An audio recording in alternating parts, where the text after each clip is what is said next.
Hello friends, welcome to my knowledge feed channel. I hope आप अच्छे होंगे। Friends, आज मैं कंकाल तंत्र का वन लाइनर क्वेश्चन लेकर आपकी समक्ष आई हूँ, जो UP TGT PGT MP super TET NVR DSSB KVS Bihar एयर स्टेट ईएमआरएस आदि ऑल स्टेट की फिजिकल एजुकेशन के एग्जाम के लिए क्वेश्चन इम्पॉर्टेंट है।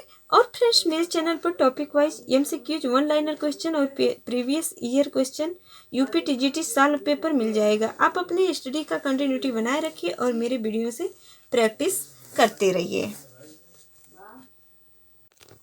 चलिए स्टार्ट करते हैं आज का फर्स्ट क्वेश्चन। मनुष्य के चेहरे की हड्डी कितनी होती है? तो 14 होती है। मनुष्य के चेहरे में हड्डी 14 होती है। जैसे कि पहला नेजल अस्थि जो 2 होती है, मैक्सिलरी अस्थि 2 होती है, जाइगोमेटिक्स अस्थि 2 होती है, मैंडिबल अस्थि 1, पैलेटाइन अस्थि 2, टर्बिनेट्स 2 होती हैं, वामर 1, लाइक्री मलबेम होती है 2। टोटल 14 होती है। नेक्स्ट क्वेश्चन, मनुष्य के सिर में कितनी हड्डी होती है?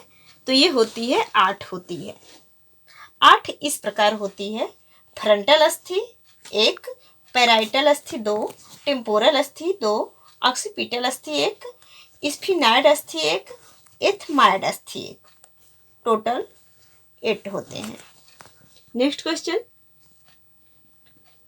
ह्यूमरस हड्डी कहाँ स्थित होती है? तो ये हाथ में ऊपरी हिस्से में होती है। रेडियस तथा अल्ना हड्डी कहाँ स्थित होती है? हाथ में कोहनी के नीचे स्थित होती है। मानव शरीर में कितनी वच्छी हड्डी होती है? तो ये 12 जोड़े होती हैं। सर्वाइकल रीढ़ हड्डी कितनी होती हैं? तो 7 होती हैं। लंबर रीजन में कितनी रीढ़ हड्डी होते हैं, रीढ़ की हड्डी होते हैं? तो ये 5 होते हैं। किस हड्डी को कॉलर बोन कहा जाता है? तो ये क्लेविकल हड्डी को। किस हड्डी को शोल्डर ब्लेड कहते हैं? स्कैपुला को। मानव शरीर में बाल और सॉकेट जोड़ कितने होते हैं? तो ये 2 होते हैं। मानव शरीर में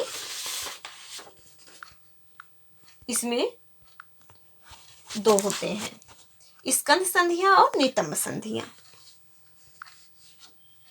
अचल संधि का दूसरा नाम क्या है? तो ये फाइबर्स साइनोथ्रोसिस है।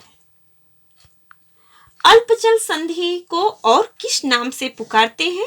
तो ये एम्फियार्थ्रोसिस के नाम से पुकारते हैं। स्वतंत्र रूप से चलायमान जोड़ को और किस नाम से जाना जाता है? तो ये साइनोवियल ज्वाइंट और डायथ्रोसिस ज्वाइंट।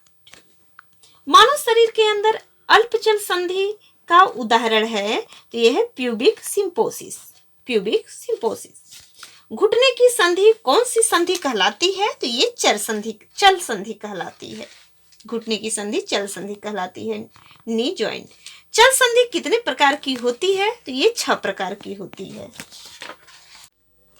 ग्लाइडिंग ज्वाइंट इस प्रकार होता है। Gliding joint, ball and socket joint, hinge joint, pivot joint, condyloid joint और सडल ज्वाइंट्स होते हैं। ये 6 प्रकार की होती हैं। संधियों में कितने प्रकार की गति होती है? तो 4 प्रकार की गति होती है। मानव शरीर में पिवट ज्वाइंट कौन कौन से होते हैं? तो गर्दन तथा हाथ में रेडियस अल्ना। कलाई को कौन सी संधि कहा जाता है? तो ये कॉन्डिलॉइड ज्वाइंट कहा जाता है। कार्पल एवं टार्सल हड्डियों को किस प्रकार की संधि कहा जाता है? ग्लाइडिंग ज्वाइंट कहा जाता है। संधि के पास 2 हड्डियों को जोड़ने वाले उत्तक को क्या कहते हैं? तो लिगामेंट कहते हैं। संधि में 2 हड्डियों के ऊपर जो आवरण चढ़ा रहता है उसे क्या कहते हैं? तो कार्टिलेज कहते हैं। संधि में कौन सा तरल पदार्थ भरा रहता है? साइनोवियल फ्लूइड भरा रहता है। शरीर की सबसे बड़ी हड्डी कौन सी व कहाँ पाई जाती है? फीमर जांघ में पाई जाती है। शरीर की सबसे छोटी हड्डी कौन सी व कहाँ पाई जाती है? तो ये स्टेप्स होती है कान में।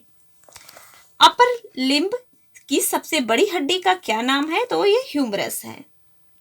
टिबिया फिबुला हड्डी कहाँ पाई जाती है? तो ये पैर में पाई जाती है। संधि के अध्ययन को क्या कहा जाता है? संधि यानी कि जॉइंट के अध्ययन को क्या कहा जाता है? आर्थोलॉजी कहा जाता है। हड्डियों के अध्ययन को क्या कहा जाता है? तो हड्डियों के अध्ययन को अस्थि विज्ञान कहा जाता है, ओस्टियोलॉजी। मानव शरीर की कितनी वर्टेब्रा यानी कि रीढ़ की हड्डी पाई जाती है? तो ये 26 पाई जाती है, 26। कल्केनम हड्डी कहाँ होती है? तो एड़ी वाली हड्डी होती है। स्टर्नम कहाँ होती है? तो ये वक्ष में होती है, बीच में होती है। दांतों को उनके आकार के रूप में कितने भागों में बांटा गया है? तो ये 4 भागों में बांटा गया है। दांतों के ऊपरी परत को क्या कहते हैं? तो एनामेल कहते हैं। संधियों द्वारा यानी कि जॉइंट्स द्वारा कितने प्रकार की कोणीय गति होती है? तो ये 4 प्रकार की होती है। हिंज जॉइंट कौन सा है? तो हिंज जॉइंट कोहनी का है।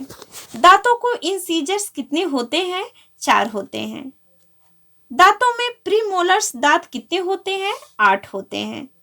दांतों में मोलर्स कितने होते हैं? तो ये 12 होते हैं। जोड़ की गति जिसमें कोड़ी व घूड़ी गति दोनों होती हैं, इसको सरकमडक्मस कहते हैं, सरकमडक्सम कहते हैं। सचर जोड़ किसे कहते हैं? सचर जोड़ खोपड़ी का जोड़ को कहते हैं, खोपड़ी के जोड़ को। पिग एंड सॉकेट किसे कहते हैं? दांत के जोड़ को कहते हैं। अस्थि संस्थान का कार्य है शरीर को निश्चित आकृति एवं गति प्रदान करना केवल गति प्रदान करना। एक वयस्क व्यक्ति के मेरुदंड में कुल कशेरुकाएं होती हैं? तो ये 26 होती हैं, 26 होती हैं। खोपड़ी को साधने वाली कशेरुका है शीर्षधर कशेरुका। खोपड़ी को साधने वाली कशेरुका को शीर्षधर कशेरुका कहते हैं। कंधे पर किस प्रकार की संधि होती है? तो गेंद गड्ढा संधि। कपाल की अस्थियों में किस प्रकार की संधि पाई जाती है? तो अचल संधि पाई जाती है। मनुष्य के अस्थि संस्थान में कुल अस्थियां होती हैं 206। अस्थि संधियां शरीर को प्रदान करती हैं, गति प्रदान करती हैं। बच्चों की मेरुदंड में कुल कितनी कशेरुकाएं होती हैं? तो 33 होती हैं, 33। फिर से मैं बोल देती हूँ। बच्चों की मेरुदंड में कुल कितनी कशेरुकाएं होती हैं? तो 33 होती हैं, 33। बाहु में कोहनी के स्थान पर कौन सा जोड़ पाया जाता है? तो ये कब्जेदार जोड़ पाया जाता है। आज इतना ही, फिर मिलती हूँ नेक्स्ट वीडियो में नेक्स्ट टॉपिक के साथ। तब तक के लिए जय हिंद फ्रेंड्स।